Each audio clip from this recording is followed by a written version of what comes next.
Joel Burlingame here, JB Home Loans, offering an alternative way for a seller to attract a buyer without reducing the price. So if you have a listing that is considering a price reduction, consider this as an option first. The whole idea behind this option is to have the seller present themselves like a builder. And the builder markets their property not by price, but they market it by incentives.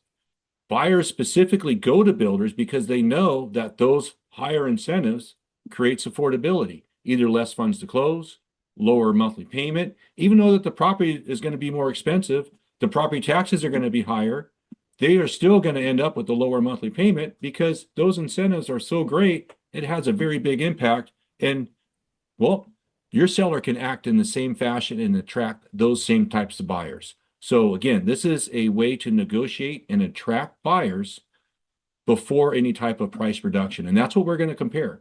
If a $50,000 price reduction to a $45,000 incentive, the seller would net $5,000 more, but how big of an impact does that have on the buyer? And what does that look like for the seller? So let's walk you through that real quick, because that's what all these numbers explain. On the left-hand side is our standard sale. This would represent if a buyer came in, didn't ask for any incentives, put down 20%, got a fixed rate mortgage, and they were happy with their payment at $6,042, principal and interest, taxes, and insurance, and that would be their total payment, including inspections and everything. So they're happy with that. Great, perfect. But if you're not finding any buyers coming up and buying the property at this price, well, the very next step would be a price reduction. So let's see what a price reduction would do for a buyer. That would bring their total cost to close down to $198. Total monthly payment would come in at what, $304 less per month. And that's pretty good.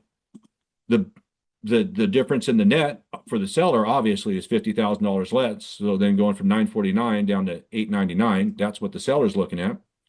Well, there's another way to market this to buyers. And it's, again, taking this to the builder's lead in market incentives, because when you market incentives, what happens is you actually sell the price at its original price. So value, your neighbors are going to love you. Okay. The interest rate that they're going to end up with at 5.375, because this example is an interest rate buy down, not one of those temporary 2-1 buy downs. So this is a full straight 30-year buy down. That buyer that got that rate would be really, really happy in today's market, because that's an unheard of rate. And that's going to be a rate that they're going to be able to keep for a long time. So that's a good hookup for that buyer. And what does that do for their payment? Well, that brings it now from $554.94, $547 difference a month. And this is the biggest takeaway, is buyers are shopping on affordability right now. So if there's another listing, the exact same listing, maybe even a little bit nicer, right around the corner for $949,000, that seller is not offering any incentives, and maybe even they've done a price reduction. Even so, by keeping here the incentives based upon a full price offer, you would now make it financially more favorable to purchase your property here than the one down the street, because that monthly payment is going to be at $6,042 per month.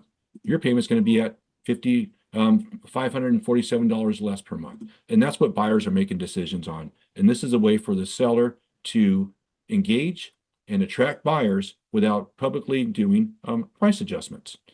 Last example here on the left hand or the right hand side now is, this is just an example to show how much the seller would have to lower the price in order to create the same monthly payment. And that's roughly $108,000. So you can see the power of the incentives would create more of a benefit to a buyer, because they would actually save $547 a month, and it would provide a higher net to the seller, because the cost of seller incentives is less than a $50,000 price cut.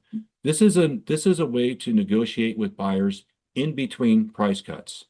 Joel Burlingame, JB Home Loans. If I can put a plan together like this specifically for one of your sellers, please let me know. This plan is intended for sellers. If we were presenting to a buyer this plan, it would be different. Same format, but different presentation. So again, this is for sellers so that they understand the benefit of price reduction versus incentives. Enjoy your day. Thank you.